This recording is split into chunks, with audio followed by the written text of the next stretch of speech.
So let me plunge in here and just say how I'm going to divide up my remarks.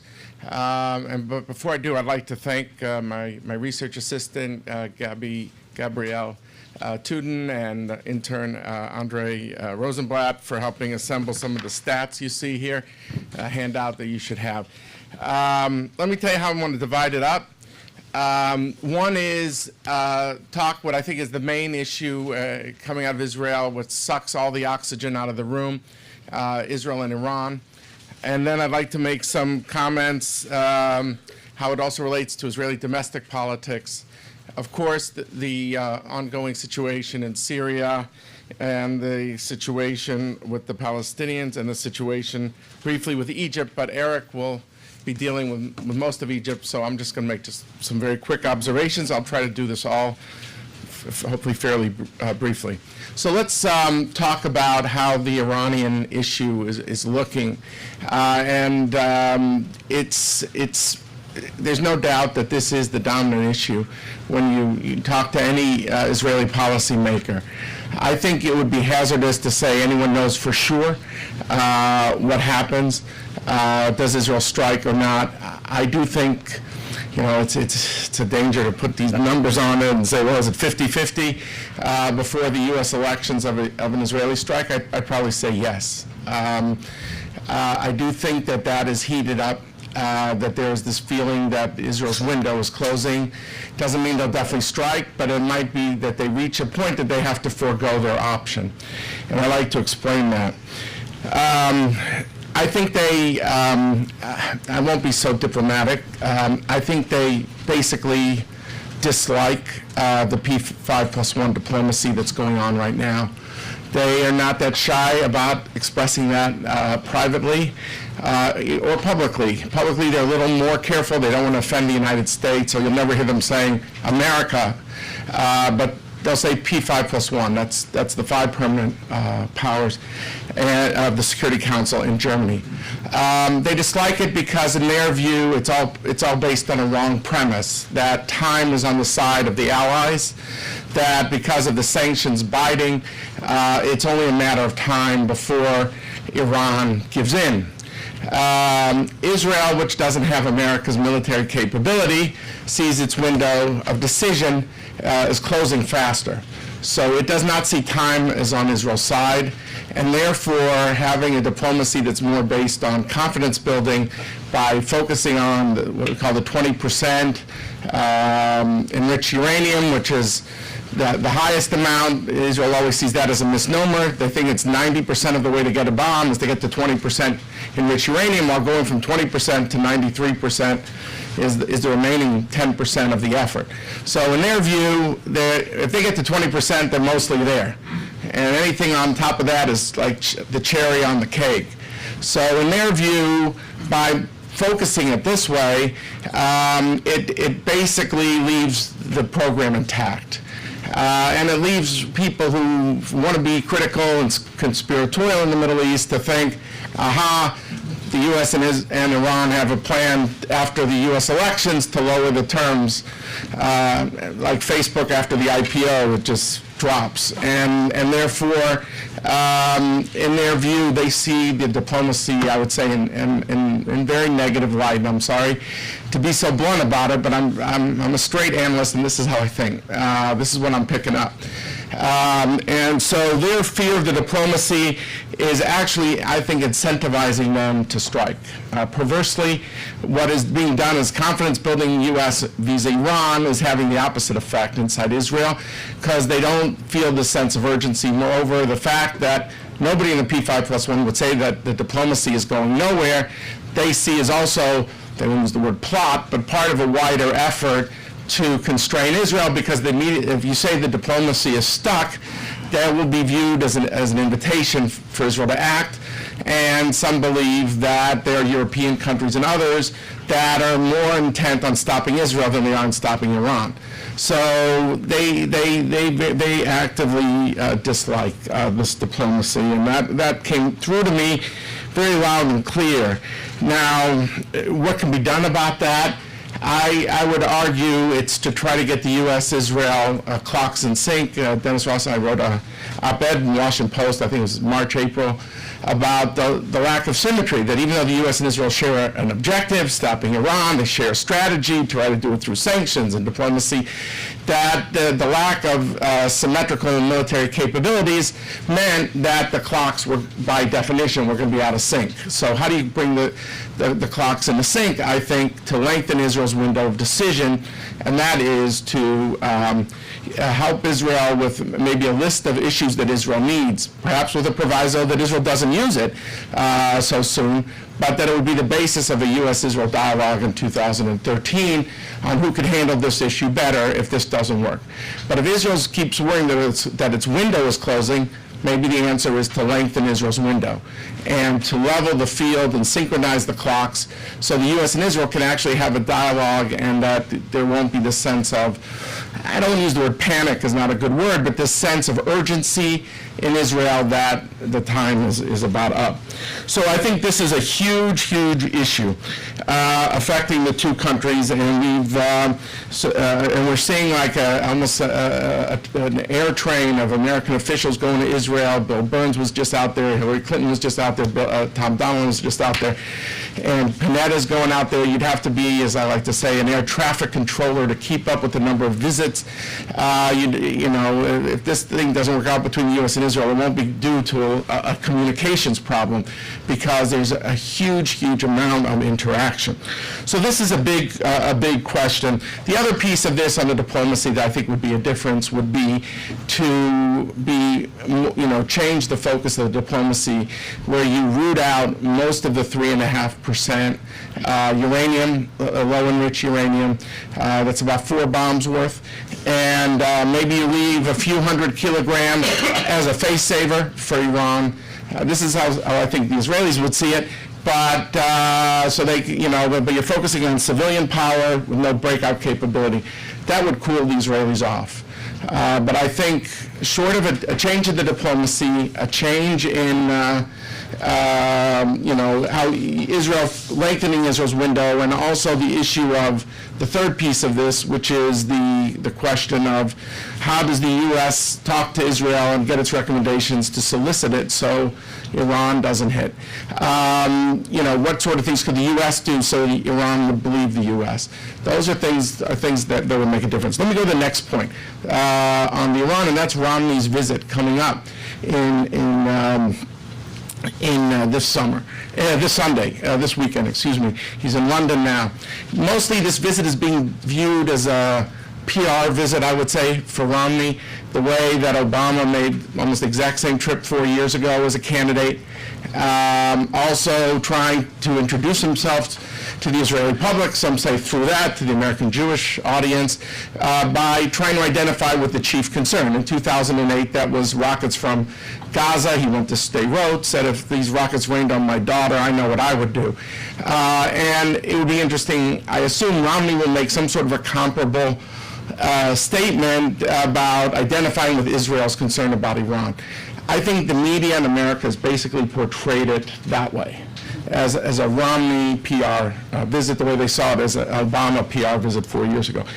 I think, though, we should also look at it also for Netanyahu's perspective, which is how does Netanyahu use the visit to gauge where Romney is at in terms of if Israel does strike between now and the elections, how's Romney going to react? This is, I think, for Netanyahu, a very big visit. It's not just a PR visit with a lot of cameras. So I think that he's going to be in a listening mode. That'll be on the one-on-one, or the Israelis call it 4 eyes. That'll be a key piece of this. So then the question is, well, how do the American elections play into Israel's response? Is it and as an analyst, how do I see it?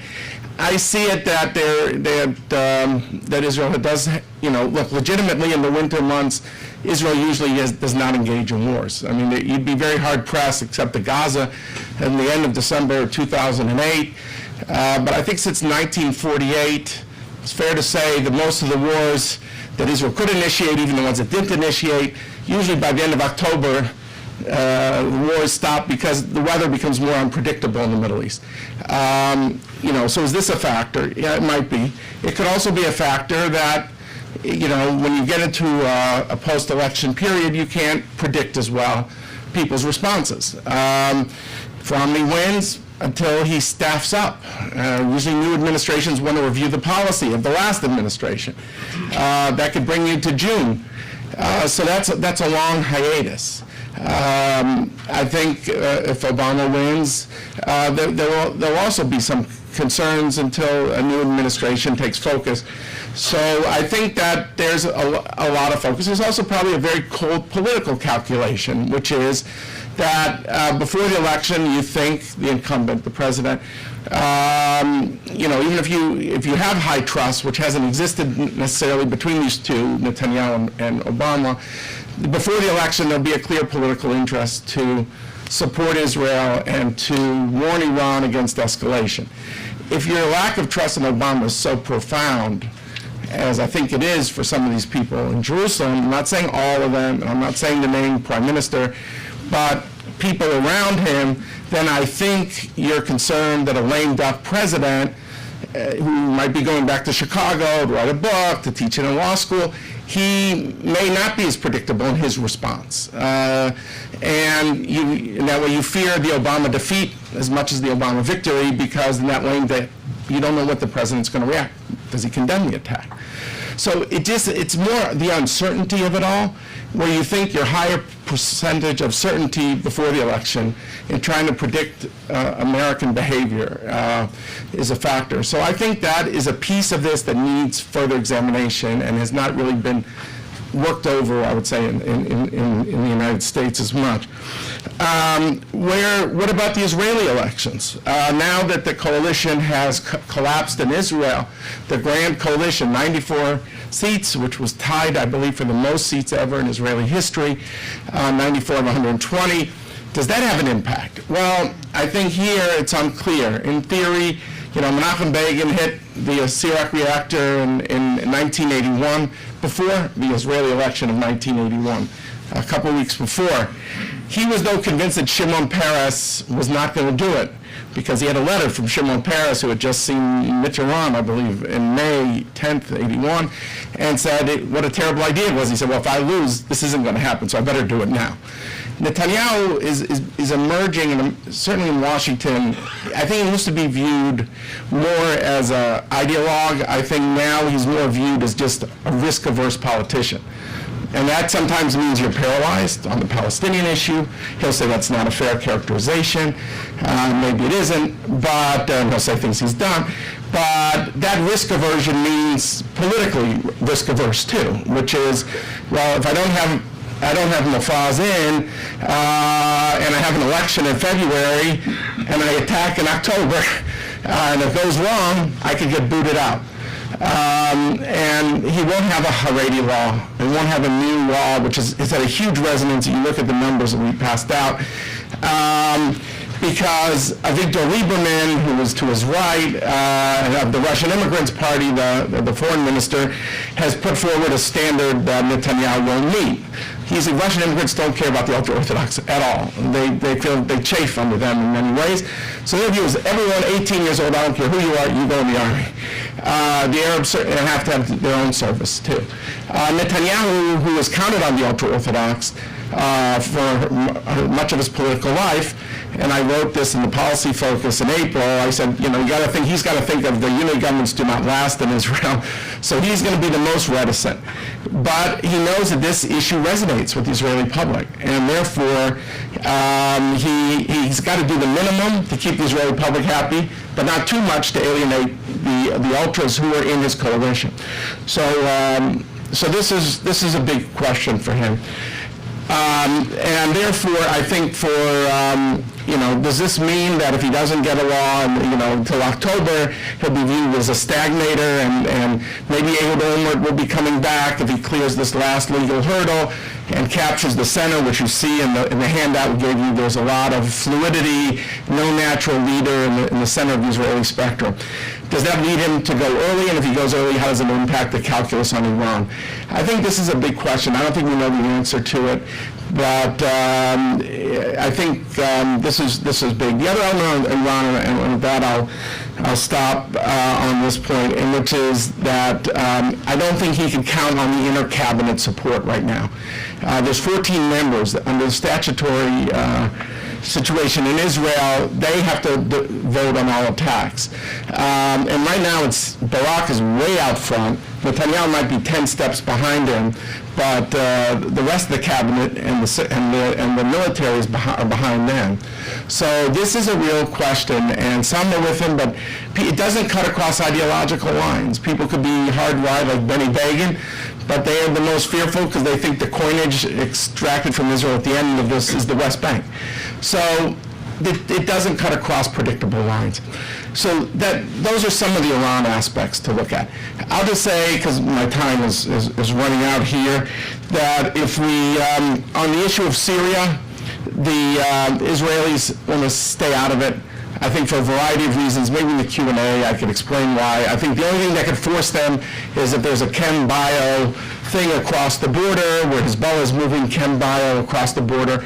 I think that changes their calculation, although you had a statement yesterday of the chief of staff saying that could also spark a broader war. But I think basically Israel wants to stay out of the Syria issue. It's very controversial, more in Washington maybe than in Israel, but they're of course appalled by the slaughter. They condemn the slaughter and they call for Assad to go. They do believe that as hostile as a new regime would be, it won't be the access of Iran, Syria, Hezbollah, the Shia access in that same way, Shia/Alawite. So it's not that they're indifferent, but they don't know where can they make a difference. And how does that impact their focus on Iran, which they want to keep front and center. Palestinians, I don't think have ever come up here in 12 years and reduced the Palestinian issue to a sentence. It shouldn't be seen as the end of the play. We're in the intermission on the Palestinian issue in 2012 during election years. So I don't think people should read into it too much. Oh, I don't hear the word Palestinian anymore in Washington. But I think it'll come back. But I think that on the trip to Ramallah, this is, I'm concerned about the position of Salam Fayyad, the Prime Minister, due to a certain series of events, which maybe I can deal with in the Q&A. Egypt I will refer to, but I find it striking, I'll conclude with Egypt in just a sentence, that I think that with Egypt you have a situation that with Israel's all of its borders lighting up like Christmas trees, or maybe that's not the best metaphor for a Jewish day, but I think that the Egyptian thing is a kind of eerily kind of removed in their thinking. There are just so many issues they could do. They're very nervous about Morsi. When Netanyahu sent them a congratulatory letter, I think Israel's tried outreach to the Muslim Brotherhood that has not worked. And they're pinning their hopes on that the Egyptian economy has been so devastated and that their dependency on the U.S. is so great that there will not be any dramatic moves on the treaty. But then you go to the next level of questioning and said, yes, but what if there's an incident in the Sinai or in Gaza by people who want to light the match and Israelis start accidentally killing Egyptian border guards, like happened last August on the Eilat Road, and then the Israeli embassy was sacked in Cairo almost. I mean, it's the unforeseen circumstance which could trigger best laid plans. So when no one believes the Brotherhood is out to cancel the treaty tomorrow morning, and clearly Israel is praying that the Egyptian military remains an important force in Egyptian political life. It shows you how things have changed in the Middle East, that Israel is praying for the Egyptian military, but at the same time, they don't think nothing's going to be canceled tomorrow. But it's the unforeseen incident that could trigger things, and that's their concern. Anyway, we could discuss much, and I hope to do so in the discussion. I look forward to it. Thank you all very much.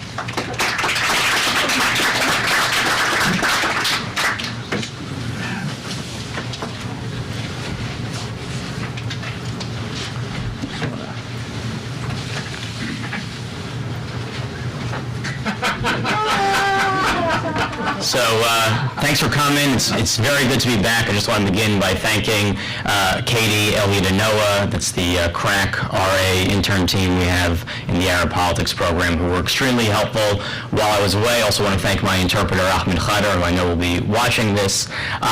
It's good to be back. I was in Egypt for a month. During that time, I held about 60 meetings, including over 24 with Muslim brothers, and including within those 24, 4 members of the guidance office, I don't even know how many MPs, a number of youth activists, a number of spokesmen. So really at all levels of the organization, that's really what I'm going to focus on today. I want to start though with a bit of a flashback to kind of around the time that I really started digging into the Brotherhood about 2 years ago. So I was interviewing Mohammed Morsi, and the discussion was about what would happen if Mubarak died tomorrow. You know, what would, and Mubarak was having a health issue at that time and now, and well, here's what he said. Based on building societies based on. You don't see Muslims nominating a presidential candidate. No. No. Why not? Because society is not living. That's our society is not a living way. To really defend its work. We want a society that can defend its work when it's living. Right. Our society is not living yet. We want the society to carry on its responsibilities, and we are part of this society. Any other thing, if we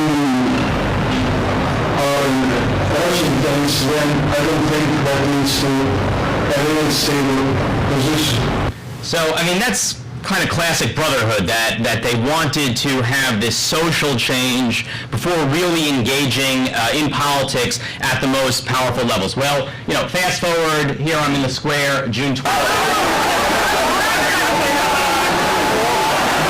Mohammed Morsi is the next president.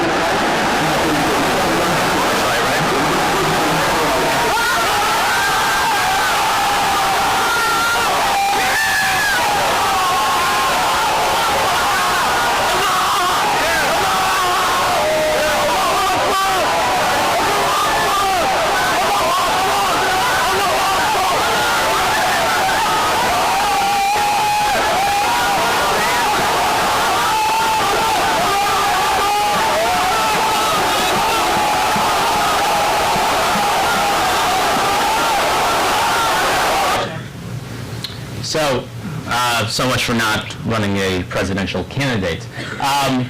It was a very tense scene. I should just remark on that briefly. Prior to the announcement, basically people were in the square saying, these were mostly Muslim brothers and Salafists, saying that they were prepared to die. It was actually a very, very tense few hours. You had Salafists marching around carrying shrouds, saying that these were their coffins, they were prepared to die in confrontation with security forces. You also had Muslim brothers who, in speaking to me, had mentioned that within their usras, that's essentially their cells, the 5 to 8 person units in which Muslim brothers meet every week, within their usras, they had been told to be prepared to fight, and they expected a fight if Shafiq, who was considered the regime candidate, had won. So obviously the mood shifted dramatically when Morsi was named, but it certainly challenges the idea that the Brotherhood would never ever use violence domestically. Very clearly, in my view, from the square that day, they were prepared to use violence. So anyway, where do things stand right now? So obviously, the Muslim Brotherhood controls the presidency. What does that mean? Well, the issue right now is that the president's powers have not yet been defined. There is still no constitution, but what we know the president can do is appoint ministers, can appoint vice presidents, can use the bully pulpit of the presidency to influence public opinion.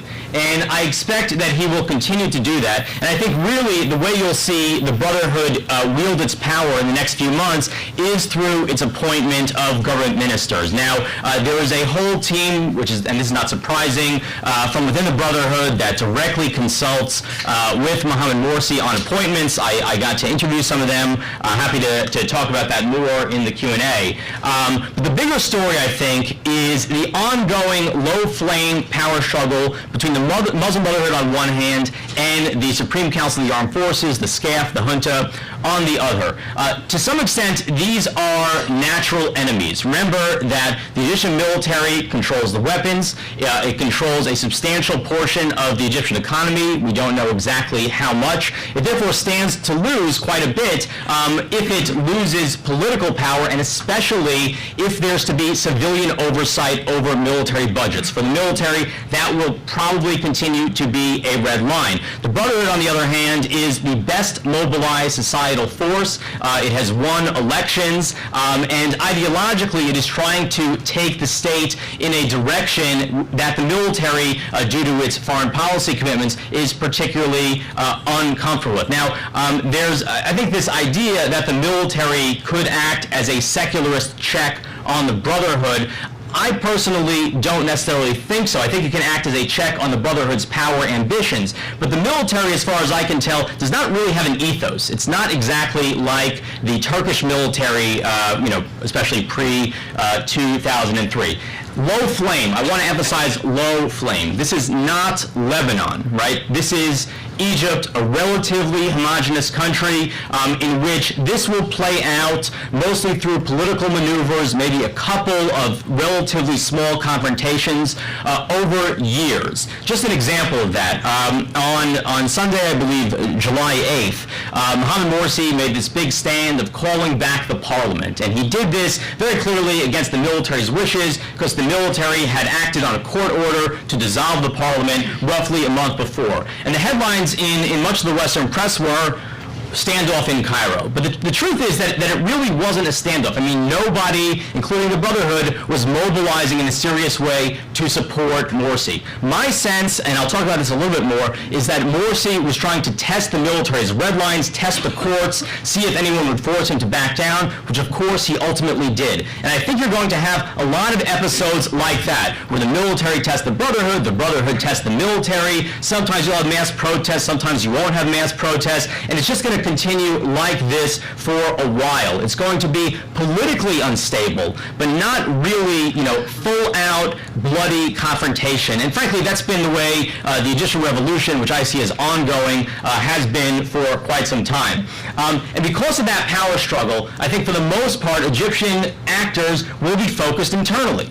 They're going to be focused on this struggle. Now, I think David raised a very important point, which is that just because they're going to be focused internally doesn't mean that events can't get in the way of that. And the example that he raised about Sinai is especially compelling. If there's some incident in Sinai that's really neither the military or the Brotherhood's making, Bedouin tribes who are increasingly co-opted by terrorist organizations, that could force Egypt to do something in foreign policy, but it's not what anyone really wants to do right now. I'm going to spend most of the rest of this talking about how the Brotherhood is working to control the political sphere. So how does the Brotherhood work? Just a quick overview on its nationwide structure. The Brotherhood is the only organization in Egypt with this kind of pyramid structure. Briefly, at the very lowest level, you have the Usra, the family, typically comprised of about 5 to 8 members. 6 to 12 families makes up a Shoaba. Then, a certain number of those makes up the area. Then at the governor level, there's an office. Then a couple of governments makes up a sector, all the way up to Maktab al-Irshad, the guidance office. I'm not going to really deal with this in this presentation, but I'm happy to answer questions about it. I want to focus up here. Basically, the Shura Committee, which is comprised of roughly 120 people, advises and is sort of the legislative body for the guidance office, which is comprised of about 20 members and is the executive body. So major strategic and policy decisions will be debated and voted on in the Shura Committee and executed by the guidance office, typically by passing down the decision to followers at each of these levels. That's how, for example, during the elections, the Brotherhood is able to mobilize people in every single polling place pretty much to go to polls, set up kiosks, etc., because they have these families at every level. This is kind of the nuts and bolts of how the Brotherhood functions structurally. And then last year, the guidance office, the Shura Committee voted to establish the Freedom and Justice Party. The guidance office office executed that by actually making 3 of its top members top leaders in the Freedom and Justice Party. So Mohammed Morsi at the time was named the chairman of the party, Assam al-Aryan vice chairman, Saad al-Khatani was made secretary general. The idea was the Brotherhood was trying to have an offshoot. They was trying to have a political wing that was going to spin off from the guidance office, but that would at some point become its own independent entity. Because of the continuity in personalities, I didn't buy that, and a lot of my research with the Brotherhood this time focused on how that process has evolved, if at all. Anyway, back to the way the Brotherhood says it works, right? What does it say to people? Well, it says that the guidance office and the Brotherhood itself is structurally separate now from the Freedom and Justice Party. And in fact, in cities across the country, these two things have separate physical offices.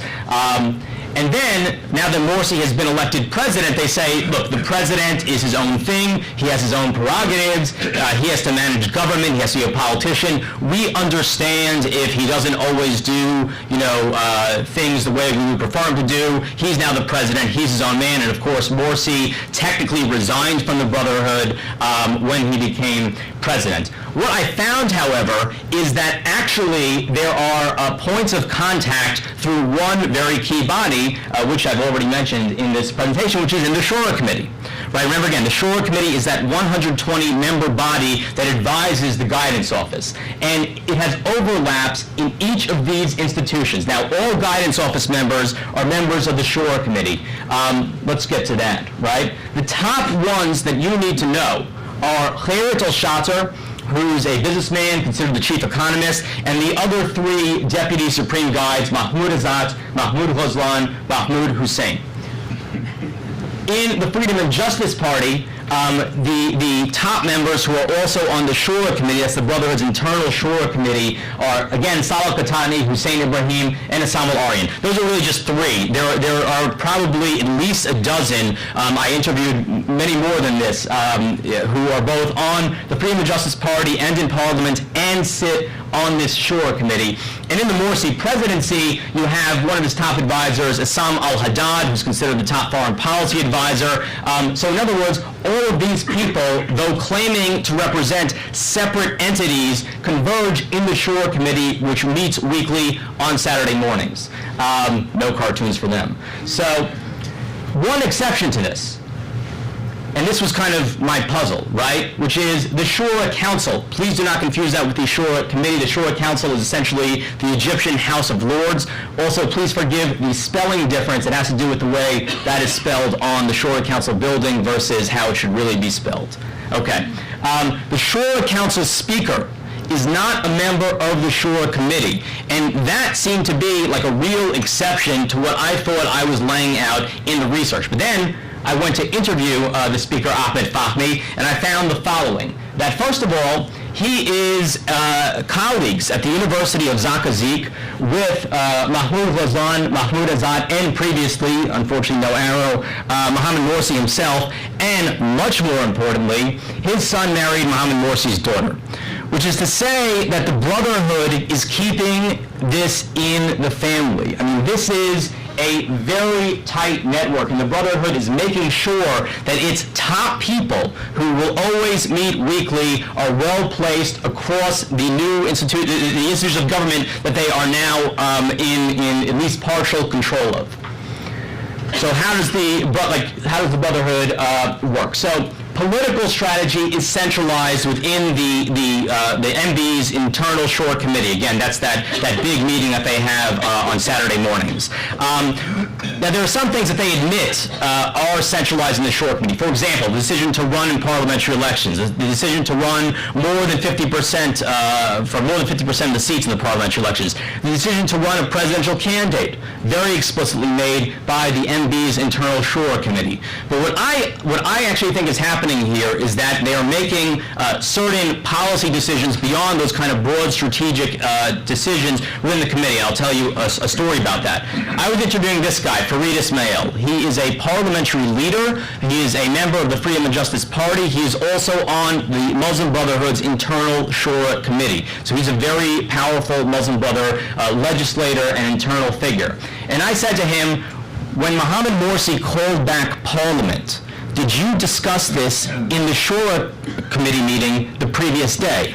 And he said no. And I said, well, really, it was reported that the Speaker of the Parliament, Saad al-Khatami, and Assam al-Haddad, the advisor to Mohammed Morsi, who's again on this Shura committee, had been at the Shura committee meeting. And he said, that's not true. And I said, really? This is a photo of me and Saad al-Khatami at the Shura committee meeting on Saturday. Are you sure that he wasn't there? That was a fun moment in the research. He said that he left early. Anyway.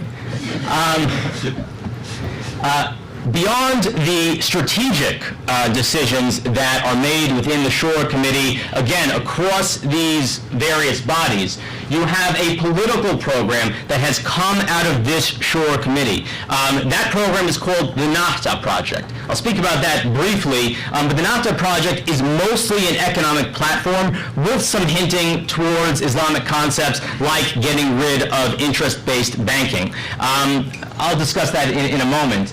And the most interesting thing, I think, that's happening in this Shura Committee to coordinate across the various bodies of government is that the Brotherhood is using its mobilizing networks on behalf of the Freedom and Justice Party and Morsi. So if you remember that pyramid that I had up just a couple slides ago, where they have these families in every district, what the Brotherhood has done is told, through that chain, told its activists to go out and support Mohammed Morsi's 100-day plan by, for example, directing traffic, providing security, picking up trash. And I would ask people, do you see this as good community service by the Brotherhood or as a takeover? And the consensus was that it's a little of both.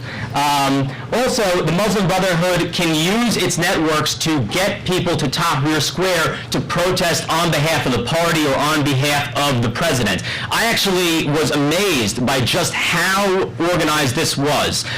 Remember, there was the Usra, and then right above, 6 to 12 of these families, that's the smallest unit, made up a Sho'aba. I was in Tahrir Square just after Mohammed Morsi had been sworn in. It was just at the tail end of these major protests in June, and I walked up to a Muslim brother and I said, excuse me, are you the head of your family, of your Usra? He said, no, I'm actually the head of the Sho'aba, which is, again, that second level up. And he proceeded to tell me that he was responsible for 75 to 90 people, that within that set, they were sitting together in the square, that he received messages once to twice a day from a central figure in the square telling him what time to pray, what to be doing, what to be saying, how to increase their so-called spirit levels, which is to say that the activities in the square were extremely well organized and centrally organized by the Brotherhood to the extent that they were actually seated in the square by Sho'aba. And that is the kind of decision that would come out of that Shura Committee to enhance the turnout for Mohammed Morsi's speeches, for example. So what, right? Well, the so what is that this means that the Muslim Brotherhood is not kind of compartmentalizing into political versus ideological versus societal. It's actually extremely cohesive. And it's making sure that it's going to be cohesive by putting its top and typically most hardline members in key positions across government as it expands its power. And it will remain the best mobilized force because it has that structure in place to help it whenever either the party or the presidency or the parliament needs that support. It also means that the Freedom and Justice Party and Morsi are unlikely to moderate, because why should they? I mean, why should they concede anything if it's possible to turn out tens of thousands, maybe hundreds of thousands of people to Tahrir Square to support a decision if the Brotherhood decides that they're ready to do that, which frankly I don't think they were ready to do in July because it was hot and because Egypt needed a bit of a political cool down after a very tense electoral period, but it can. And the Internal Shura Committee's dominance over the Brotherhood's affairs ensures rigidity on foreign policy. Now, this is the logo for the NAFTA project. The NAFTA project, again, is mostly economic, and I would have very good conversations with Brotherhood economists about their economic plans, how they're going to stimulate new industries, how they're going to get international investment. I mean, you know, I'm not in a position to judge whether any of these ideas can work, but I can tell you that the Brotherhood is the only group in Egypt that actually has a plan, which is saying something. But when I would get to the point of the conversation where I'd say, okay, you want international investment, do you understand that that requires a stable regional environment and therefore keeping the peace treaty with Israel, having communications with Israel at some level? They would say no, and they would refuse. There was a ideological roadblock in the way of economic policies that frankly sounded sometimes plausible. And I think that that's going to persist. I had one conversation with a member of the guidance office who's involved with the labor portfolio of the Brotherhood. And I said to him, do you think Mohammed Morsi will invite Netanyahu to Egypt at any point, or do you think that he'll have any communication with Netanyahu? He said, no, I don't think so. And I said, well, let me ask you, if Netanyahu popped up in Cairo meeting with Mohammed Morsi, would you mobilize nationwide labor strikes? He said, absolutely. So the Brotherhood, you know, if Morsi were to kind of steer off their path, would have the tools to keep him in line. And that, again, gets back to the importance of this centralization that the Brotherhood has instituted in its new power. I'm going to go quickly through some policy points. Because of the nature of the internal power struggle in Egypt and the fact that I think it's going to continue on a low flame for a while, there's really very little opportunity for the U.S. to influence Egyptian domestic politics. You know, there's very little that we can offer to either the Brotherhood or the military or someone else that would you know, dissuade them from fighting for what they, you know, believe is theirs and they believe they're entitled to. I also think, and this is something that I kind of shifted on because of my trip, that military aid can't be linked to domestic political progress. I've written otherwise, and I've rethought this, and I'll tell you why.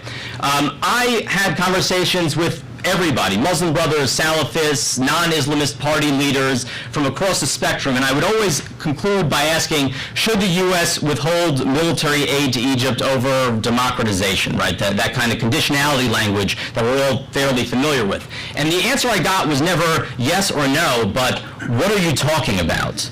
And I said, well, you know, we fund the military. The military is responsible for guiding a transition. If in our judgment the military is not guiding a transition to democracy, should we withhold military aid? And everybody, with the exception of one youth activist, and that's not surprising, but everyone, including the Muslim Brotherhood, who you would think would be most eager to have military aid withheld, said no, that military aid is about keeping our military strong. It's not really about domestic politics. So what I'm trying to say is that if it doesn't make sense to Egyptians that military aid should be linked to domestic politics, it's hard for me to see how making that linkage would be compelling. And I think we need to find new tools if we want to have any role in shaping the domestic transition, although again, I'm skeptical that those tools exist. However, I should say that we should use military aid as leverage to make sure that our strategic priorities are being met. In other words, let's compartmentalize. Let's keep military aid about military objectives, the most important of which, and this is again something that David noted,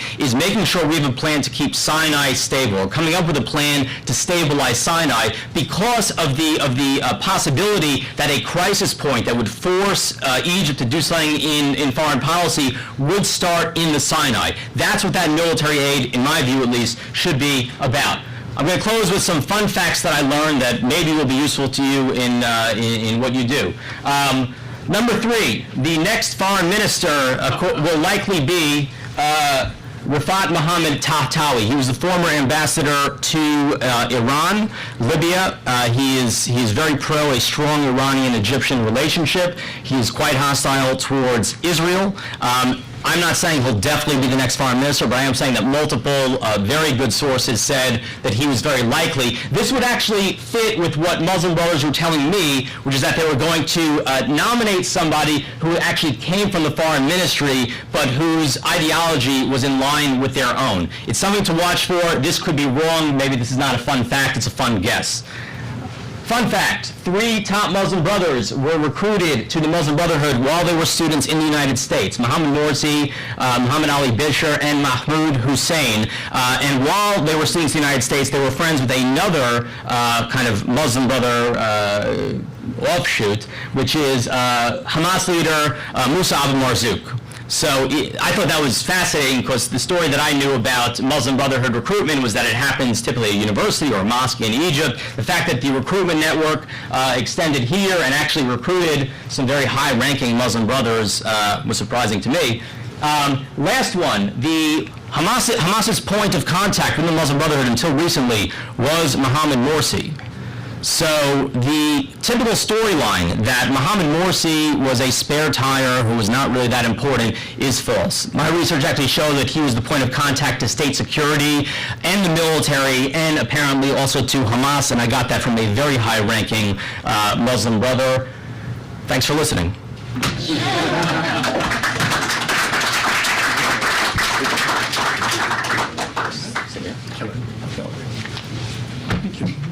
Great. So I'm sure you all have lots of questions, but the one privilege of being moderator is I get to ask my questions first. So let me ask a question of each of the two of you. David, let me start with you.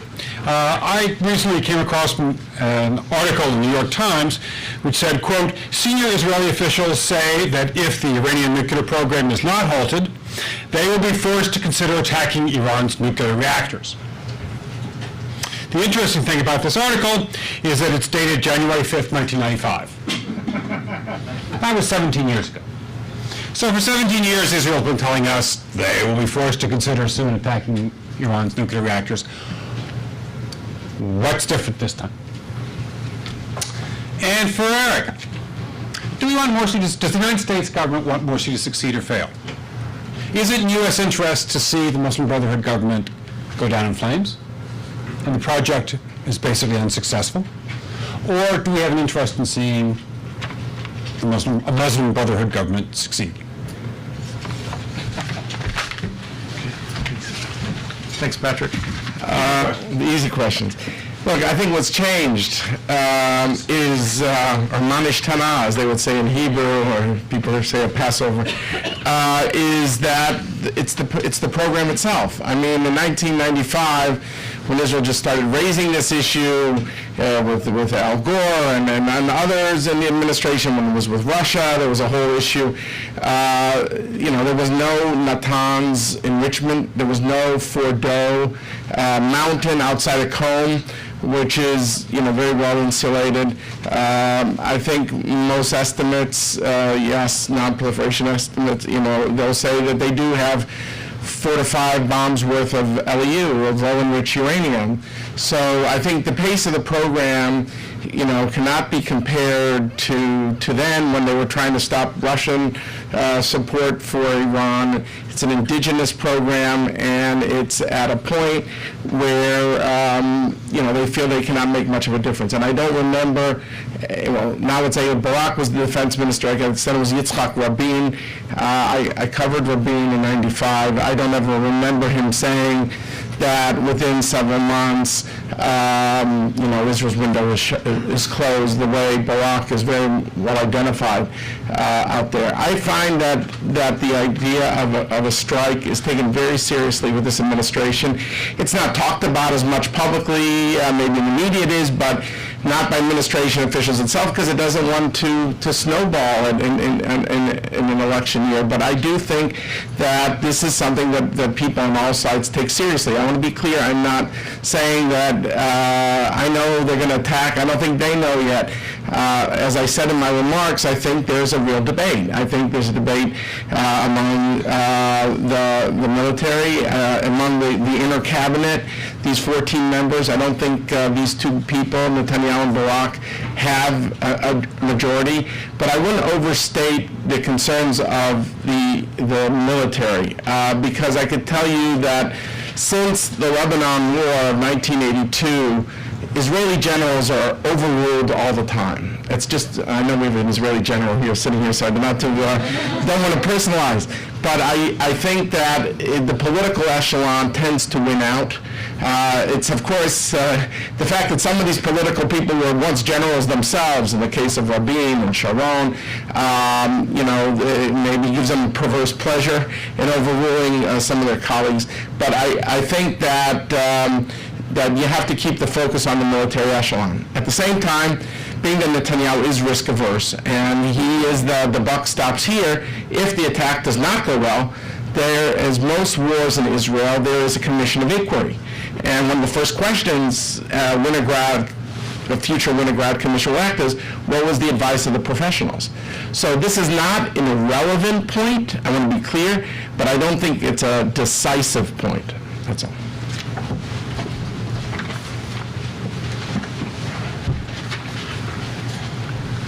So the question was, does the United States have an interest in seeing the Brotherhood succeed or fail?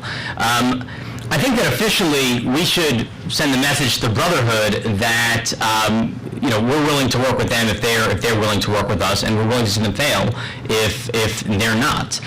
So I think that the answer to the question really depends on what they do and what they're willing to show, especially in this very early period. One of the takeaways that I got speaking to members of the NAFTA project, which is again this mostly economic policy platform, is that they are interested in working with the United States. I mean, the economists really do want American investments, right? They also want American training. They want to be able to send Egyptians to the United States for scholarships. And that should come at a price. And we should be very, very clear as to what that price is. And we should also figure out what the Brotherhood needs to show to make that happen. And in doing that, I think it's very important that we lead with the idea that this is not really just about America's interests or Israel's interests, because there's this idea in Egypt that the treaty is a favor that Egyptians do for the United States and Israel.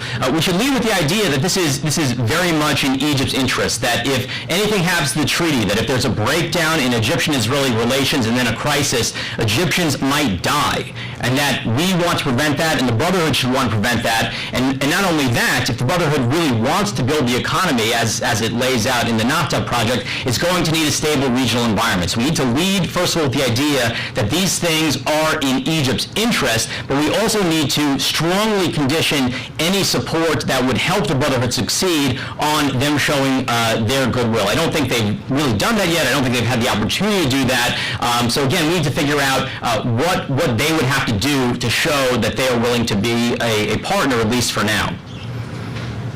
Thank you. So let's start right back there, please. Yeah. And if you could please identify yourself. Thank you. My name is Syed Eric from a Daily newspaper. I have two quick questions to David Makovsky. You said that the Palestinian issue has been reduced to a sentence, and it may come back. I agree with you. But by the time it comes back, about, let's say, a year from now or so on, will there be any life left, let's say, in the two-state option? And my second question to you, do you have the feeling that the Israelis believe that they can conduct an effective airstrike against Iran without direct U.S. involvement? Thank you. Okay. Also, I would just want to clarify also one thing, Said, as answer your question. I want to be very clear because I think it's a very important point. When I say there's opposition, it's not there's no one in the Israeli cabinet, inner cabinet, that wants Iran to get the bomb. There's not a single person that would subscribe to, let's say, what Professor Brzezinski would call the containment policy, which is, oh, well, they'll be okay, we survived the Cold War, and we could survive this too, that it's nothing different than the Cold War with the Soviet Union. Well, a lot of differences between this and the Cold War with the Soviet Union in the eyes of the Israelis. There's no NATO equivalent, there's no hot phones that you had since 1962, since the Cuban Missile Crisis, there's no diplomatic embassies, and even in the Cuban Missile Crisis, you read McNamara, we came much closer to war than people realize. And that's with embassies, and that's with a lot of Track 2 and things like that, and having NATO, 500,000 troops there. I could go on and on. So when I say that there's opposition, it's what the opposition really is saying there is we want the United States to deal with this issue. It's not saying we want Iran to get a bomb, or we're indifferent, or well, we'll see. It's no, this has to be stopped. And that's why the opponents to it, that's why this idea of, if you come out with one idea from the presentation, it's this idea of can the U.S. lengthen Israel's window to synchronize these clocks so you could have a U.S.-Israel dialogue on how to deal with this issue beyond the highly charged elections in November. Whoever's president of the United States, doesn't matter. And that I think would be critical to the opposition within Israel, in the inner cabinet, if they thought, A, the U.S. was serious, B, they thought that the window was open longer. Because that's really what the debate is about. Not about is containment should be the option. Not a single Israeli that I've talked to accepts the idea of containment. It's more that don't jump because the Americans are going to deal with it versus those who are saying the Americans won't deal with it. It's either this or the bomb. So I think if you want to get beyond that binary choice, it's to see if Israel's window of decision can be lengthened and the clocks can be synchronized. So I think it's very important for me to make sure that this is not misinterpreted, because some people don't follow it every day and might say, oh, they're opposed. That means they don't care if Iran gets a bomb. No, it's more a bet on the United States more than anything else. Those who believe you can bet on the United States say back off. Those who say you can't bet on the United States says you've got to act. And the reason why they care about their window, clearly they would prefer, all of them, I think, if they knew the U.S. would hit within Israel's window, they'd all be happy. But their fear is that Zionism is predicated on an ethos of self-reliance, and what they don't want is that their window is shut, their leverage is lost, and all they have to do is open it up in the newspaper, whether it's Saeed Al-Quds newspaper or the New York Times or the Haaretz or whatever the newspaper is, and find out what the answer is. So it's more not would the U.S. ultimately attack, but would it attack within a time frame where Israel's option is not foregone. They don't mind if someone else deals with it, but if the option is foregone, they feel they lose all their leverage. I think that's an important point. Can they do it without, to Saeed's point about an airstrike, do they need the United States? Well, clearly, I think that this is a huge issue. And the U.S. and Israel, like I said, you'd have to be an air traffic controller to keep up with all the visits going on. And that doesn't even count things like video conferencing where people never even leave their offices. Someone said there's been 200 visits since January. I cannot vouch for the figure. I've heard it thrown around of either Israelis or high-level Americans going back and forth. So there's clearly consultations, but I don't see any evidence that the U.S. wants Israel to strike at this time. And so there's differences, but I think the dialogue is as intimate gets. So I think that should be clear. On the issue of the future of the two-state solution, I think you raised a fair point that I think this is a question that is going to have to be dealt with, in short order. I can't say when, if it's 2013. I tend to believe if bilateralism doesn't work in 2013, then there will be more voices for unilateral action and withdrawal. Some say, well, that hasn't worked out so well with the pullout of Gaza, the pullout of Lebanon. That's not a good recipe. If you could do something unilaterally, why not do it bilaterally? I think that's most people's preference. But I find a certain, I'd say almost a fatalism about last year was like a red-hot anger on both sides, on the Israeli side and in Ramallah, about each other. Abbas on Netanyahu, Netanyahu on Abbas. I find the Israelis, the Abbas factor, they're not as angry about it because they're just focused elsewhere. And they feel that that each side basically believes the other side is in their political comfort zone, that they're not paying any domestic price for not taking a decision. So it's comfortable for them to say that they're for the two-state solution, but without making a decision. And that is, I think, mirror-imaged in a certain way. The one issue, do the Palestinians go to UNGA, the UN General Assembly? This is an issue. I found that when I went to Ramallah. And here you don't know if there are different factions advocating different things. Some people think on the Palestinian side said we shouldn't poke an eye in we shouldn't put a finger in Obama's eye on the eve of his re-election. We don't need this thing in September. And we're not getting money from the Gulf, is not coming, although the Saudis just, I think, gave $100 million. But the Saudis, the UAE, and others are not funding the way they did. Congress, has withheld money at different times. So this is an issue and that's hurt Fayyad, where he's been having to be a tax collector. And being a tax collector in any society is not a ticket for popularity. And his numbers have dropped, I believe, about 20 points. So now everyone can have a reason. You can say, well, the Saudis, they have to pump all their money to pay off their own people because they don't want to happen in Saudi Arabia what happened in Egypt. And others will say, no, it's the United Arab Emirates. They're angry at Abbas because they warned Abbas, don't persecute Mohammed Dahlan, and they did it anyway, so they're withholding money from them. Everyone has got a reason why not to give money. But I think that right now the Palestinians are bearing the brunt of it. Their economy is not growing. It was growing at 10% at a time of a worldwide recession in 2010. A lot of it said, well, that was donor-driven. But some of it was. But it's not. They're not getting the donor support the way they did. And there's also a tentativeness, Saeed, which I think you know, that about is there going to be a reconciliation agreement or not. When you hear from a top Palestinian minister who says, David, we can't go to the banks, Palestinian banks, for loans because people said you're not going to be empowered tomorrow because Abbas said he's going to bring in new technocratic ministers of reconciliation with Hamas. So ministers don't feel empowered if they feel that they're sitting on a chair that's wobbly. So there's a lot of domestic focus at this time. But I think you're well placed, Saeed, in being concerned about the two states. I do believe this will come back, either through a negotiation in 2013 or through unilateral action, but that'll be probably a subject for a whole different policy forum. Thank you much.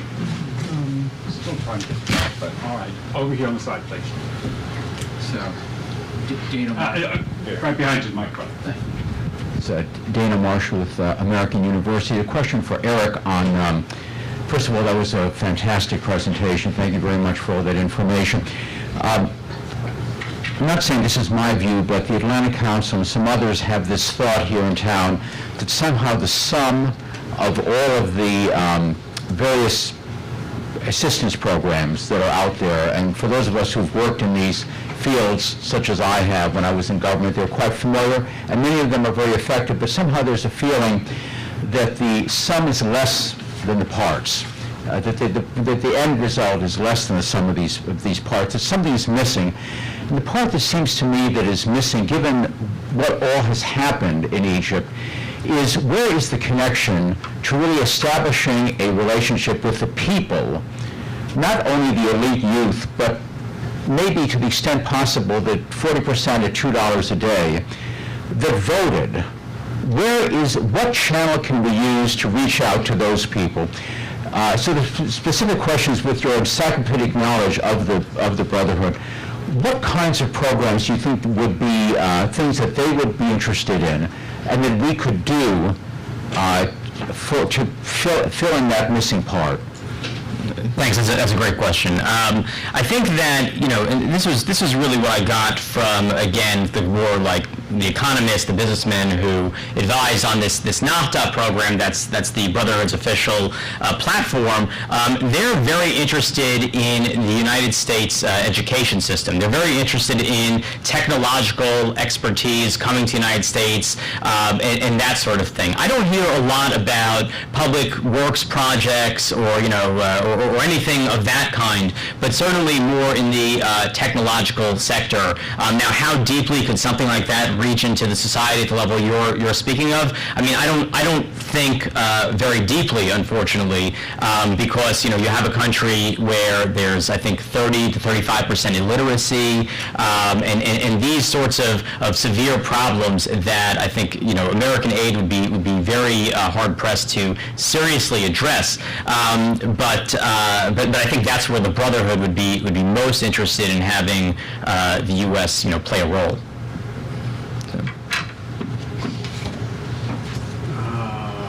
I'm missing anybody back. Here we go. Adam Turner. Microphone right. Adam Turner with Endowment for Middle East Truth and for the MEF.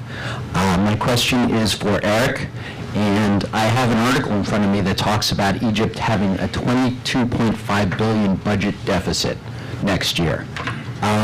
We give them, what, $1.3 billion in military aid? It sounds to me like they're in deep trouble, and the country is basically not going to survive. What's the point of giving them more money if it's going to, there's nothing we can do to stop it anyway?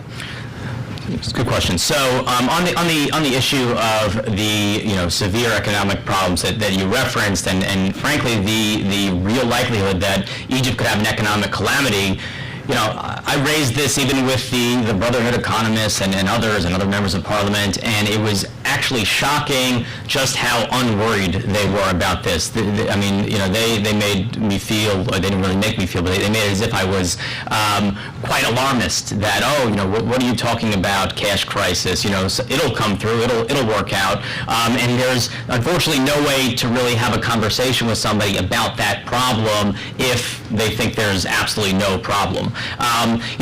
As for the military aid, what do we get for that military aid? What should we get for that military aid? What we should get is strategic benefits. That I think has to be decoupled from the broader story that's happening in Egypt. Because the way I see American interest in Egypt is not as though we can either work with the military or work with the Brotherhood or work with somebody else. The real question is, how do we get what we need in a mess? And Egypt is going to be a political mess for a long time. And what we need from Egypt is mostly strategic in nature. Overflight rights, regional peace, cooperation on counterterrorism. And those are things that I believe very strongly our military aid should be buying. And where the hard thinking has to go is whether it's doing an effective job in getting us those things. Should we change the structure? Should we be conditioning it, for example, on more Egyptian troop deployments into the Sinai? But I would actually make that a separate issue from the economic issues because, frankly, Egyptians seem to not be worried about it, so that creates a real problem for our policy-making abilities. And secondly, we don't really have the resources to completely bail out Egypt, and other promises of international donations have not amounted to anything. So I don't think we want to be carrying that water. I'm not arguing. No, I know. Yeah. Caught that.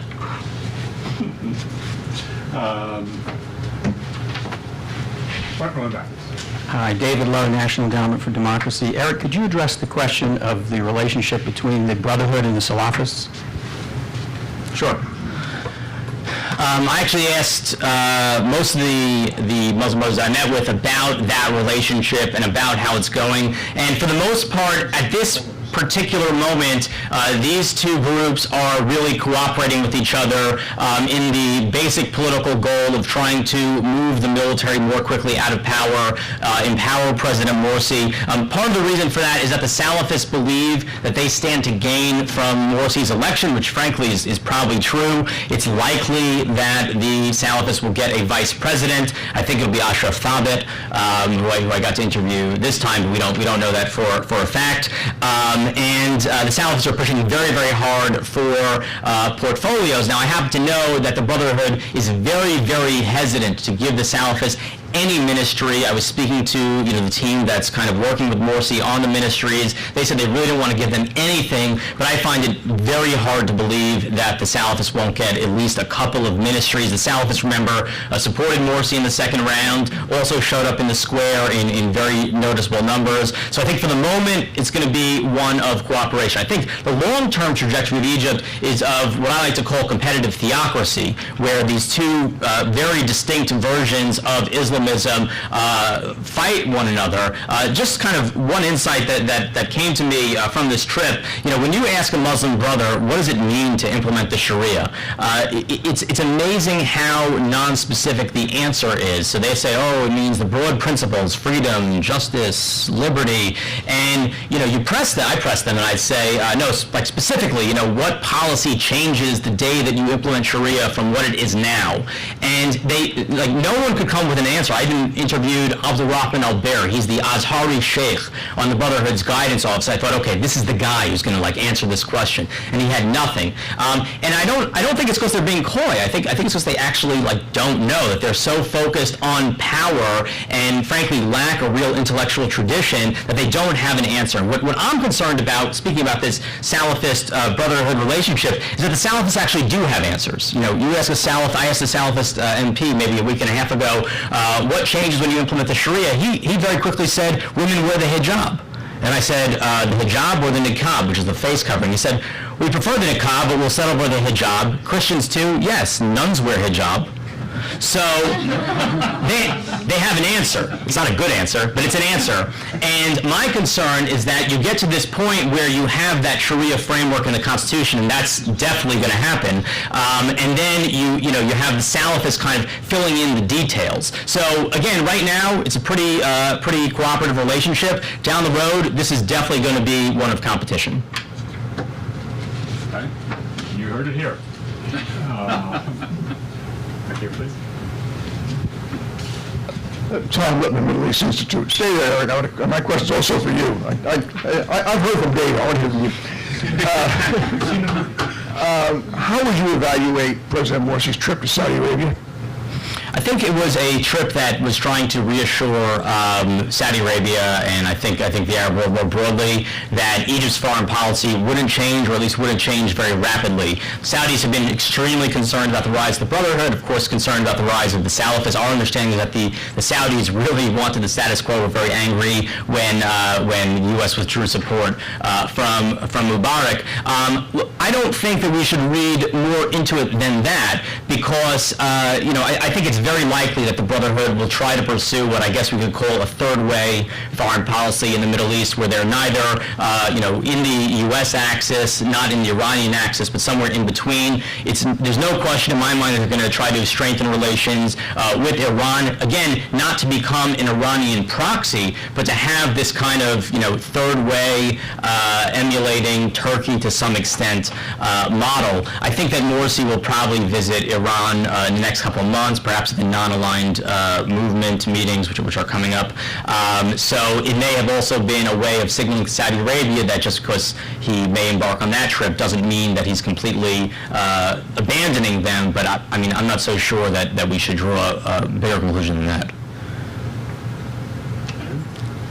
And all the way in the back, front, please.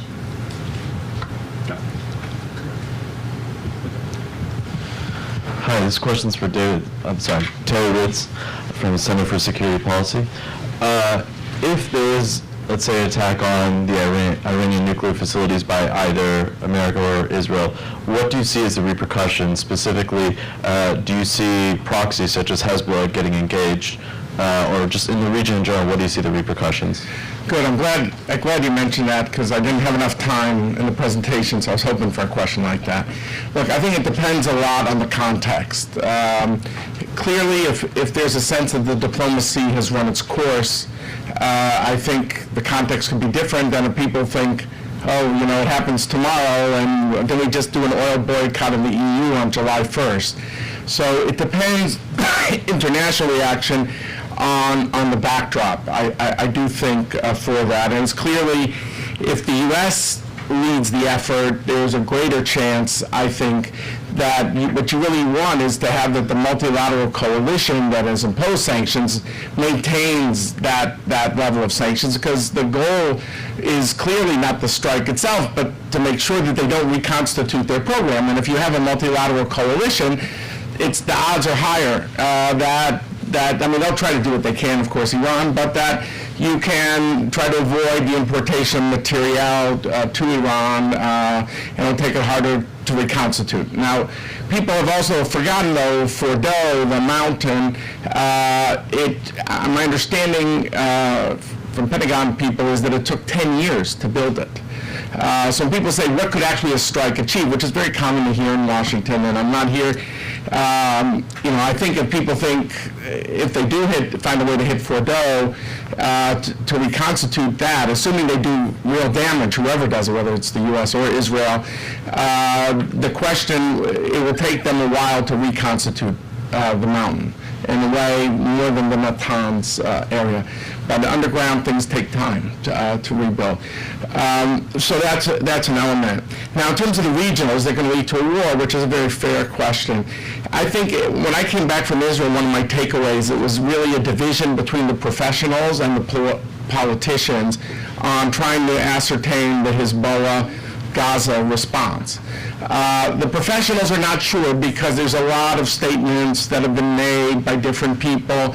Hezbollah said, we live in a Lebanese context, and, tried to say it's not a sure thing. But the political echelon, which makes the decisions, I think says, look, Hezbollah and the Islamic Jihad in Gaza, assuming Hamas itself is not going to do it, but they might not stop the Islamic Jihad, which gets a lot of money and support from Iran, that these two groups, Hezbollah in the north and the Islamic Jihad in the south, that this is their, what the Israelis call their yi'ud, like their destiny, their designation, that this is why Iran is invested in these people for God knows how many years as a second strike capability.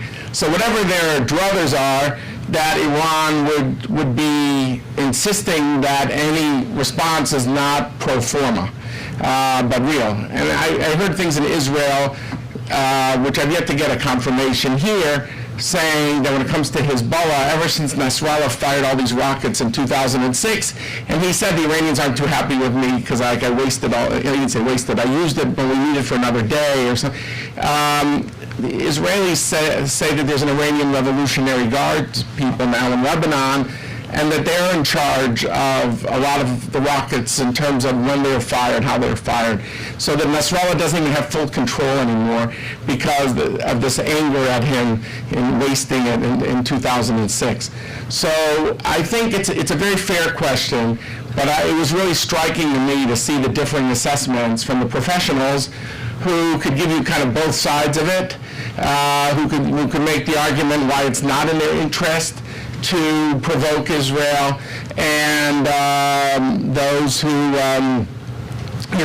say, no, this is why Iran invested, and they don't have a choice. And then you say, well, where's the publics?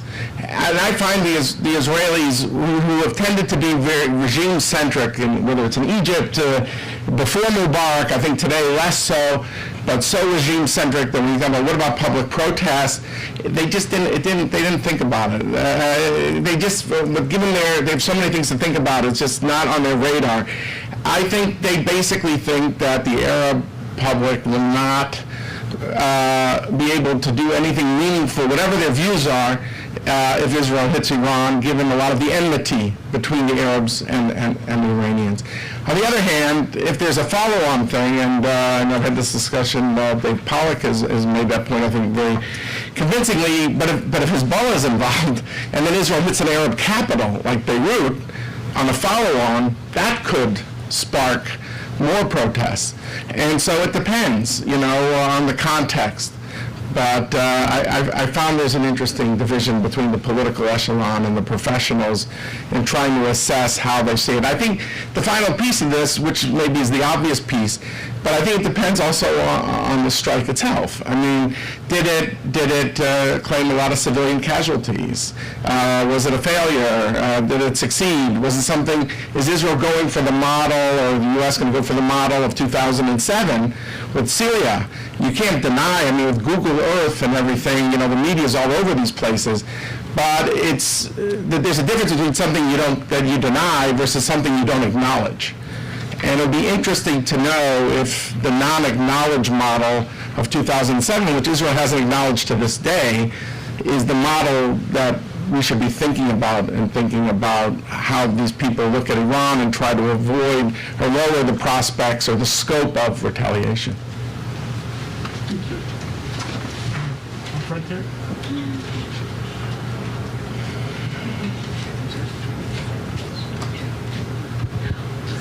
Hi, Mark Dorff with Performance Media Strategies. This question is for you, David.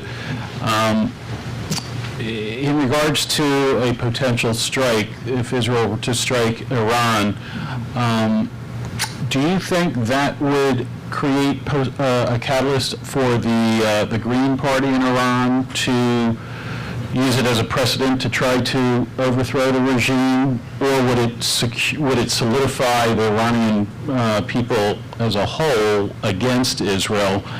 And would you anticipate Iran to launch its ballistic missiles against Israel? And if so, would Israel wind up, how would they, I guess, retaliate, and how would they defend themselves against ballistic missile attack? Okay, well, these are tough questions. I mean, these are questions I posed to Mehdi Khalaji, Patrick Clausen. I probably would refer this to Patrick too, if he has an answer on that, because it's hard to know at what point the Iranian people get involved. I tend to think that people want to avoid civilian casualties. David, could you comment on, did you see much discussion of these issues in Israel? And what do you think your Israeli interlocutors felt about these questions? I think they believe that the issue of regime change, for example, is way beyond anything they can dream of. I think 1982 is seared in their memories in Israel when Arik Sharon tried to get Bashir Gemayel as the new head of Lebanon, and then he was blown up. I think their basic understanding, I know it comes as a surprise to the Arabs who always think Israel is so arrogant and will do anything and is conspiring all the time against them. But I think the conspiracy is that there's no conspiracy. I mean, that they just don't think they know how. This is social engineering in the Middle East is beyond their ability. And therefore they don't, you get like a guy like Lebrani, who's in his 90s and I think is revered by many neoconservatives in Washington, who still talks that way, but I think he's a minority of one person in Israel. That's not the way Israelis think. Their view is we have much more urgent issues, which is the nuke. How they organize that country, Israel can't be decisive. Maybe Ephraim Snare might be a half in that direction too, but I think most of them don't believe they can do that. So there's a certain humility to them. Do they think it will how the regime will react? I think they want to avoid casualties if they do it, and they're not out to humiliate them. And I think if they attack, I wonder if it's more along the lines of 2007, where they don't acknowledge what they've done. Even though, again, it's not deniable because of Google Earth. So, but anyway, I yield to Patrick on this. Not such a good point. So,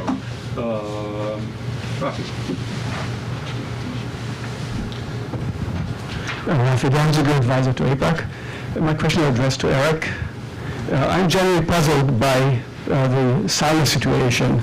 As you said, it seems that the Egyptians are indifferent to Sinai, and yet they fought so hard to get the Sinai back. They all, of course, see Sinai part of Egypt. They made every effort to get the last 1 square kilometer in Taba from Sinai, and yet pipelines explode in the Sinai. There's terrorism, terrible stuff is going on, and there's no effort that I can detect of trying to gain control of the Sinai. What's going on there? How can it be explained? So, I'm not going to speak for the Egyptian military, but the way I think that the generals see this situation is two issues. One of which is that the military is stretched very thin, still policing much of the country, still controlling to some extent, although certainly not as much as a year ago, many of the major cities. And the second is that the military is frankly concerned about the political ramifications of really taking on some of these Bedouin tribes, and especially those that have been co-opted by terrorist groups in a serious way. And from that standpoint, at least in the short run, that's going to create a real problem. So. I agree with the sentiments of your question in that it's a bit puzzling that, for example, the military has not sent in as many battalions as it's permitted to under the annex to the Camp David Accords. But there is this kind of broader political context that I think is really creating some sort of perfect storm that will be very, very hard to navigate. and then finally, one last question up front.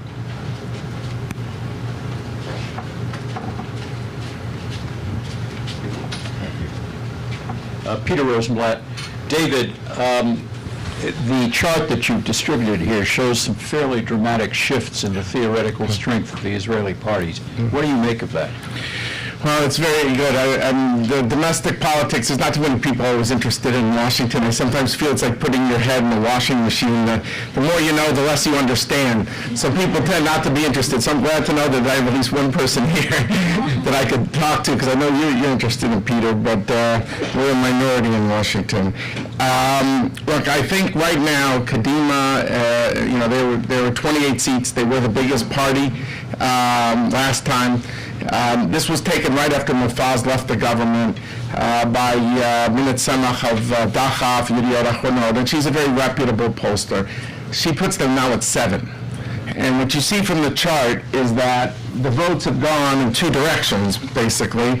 They've gone to Labor, which has gained 8 seats, and they've gone to this unknown party called Yesh Atid. There's a future, which I'll explain in a moment. How has Labor gained? Labor has, this is the party of Rabin, the party of Ben-Gurion, the party in Mapai. It was a foreign policy party as much as it was a social democracy party. But the new leader, Sheli Yachimovich, who's a radio talk show host, she basically has paved her way in a certain way to power by completely ignoring any foreign policy issues, not just the Palestinians, by the way, virtually all foreign policy issues, and focusing just on social justice, because 400,000 Israelis came to the streets last summer. And she has been able to ride that wave, and as Kadima has lost leader Olmert, and as Livni was voted out by Mufaz, and now, I think it's unclear what Mufaz's political future is, because people say, hey, what did he go into political bed with Netanyahu, and then 70 days he leaves, it looks like a zigzag, does he know what he's doing? So they're down to 7. And they clearly see that, though, that the issue of bringing people, Hared and the ultra-Orthodox, into the army is a huge issue, which a lot of residents in our data here, I think, shows that. So on one hand, Kadima's hoping that'll bring people back, but in the meantime, maybe they'll be proven right. But in the meantime, Labor is gained, and there's another talk show host who's also writes a column, and he's the son of a very prominent columnist. His name is Yair Lapid. His father, Tommy Lapid, was someone who was very in your face, I would say, to put it mildly, when it came to his opposition to the ultra-Orthodox. His son is much more kind of, I don't know, the word is much more elegant kind. He's not in your face the way the dad is, but he talks about middle-class issues in a way that Israeli politicians usually do not. Better education system. Talks about, also the ultra-Orthodox coming into the army. So I think that, to me, what I see from this is that there's a floating center. And I think Olmert, who was acquitted on two of his trials now, the third one is coming up, the Holy Land. Some people think that one won't, nothing will be against him on that, because he already left office before that the issue really came before. But so long as that's out there, he cannot come back in the political arena. But he definitely wants to come back. I have no doubt about that. So I think that if he could bring Lapid together, reclaim some of the Kadima voters, and tell some of the Labor voters, come back home, Kadima's back, I think there's a chance. I think without him, I think Kadima is right now just in free fall. And whether they can, cast, exploit the voter anger about the ultra-Orthodox, given their principled position against Netanyahu, we'll see. I'll just end by saying it's the first time that I remember following Netanyahu, since he came to power in '96. I think this might be the first time since 1996 that he's paying a political price for his relationship with the ultra-Orthodox, being part of his coalition. And whenever the ultras have been in, he's always said, keep my base together, keep my base together. But now, most of the Israeli public says, hey, you're going soft on them, and this is a historic issue that has not been settled since David Ben-Gurion in '48. And Likud voters, according to our data, 81% want this issue addressed. So I think the spotlight is on him. It's going to be hard because Lieberman, thinks he's too soft too, and he won't support a Haredi law as Netanyahu sees it. But I think the point to look at is Netanyahu trying to juggle that how does he keep his voters happy and keep the ultra-Orthodox in his camp? He's never had to juggle before this way, and it'll be interesting to see how that plays out in the months ahead. Well, I'm sure we'll have an opportunity to do that, and please join me in thanking our speakers.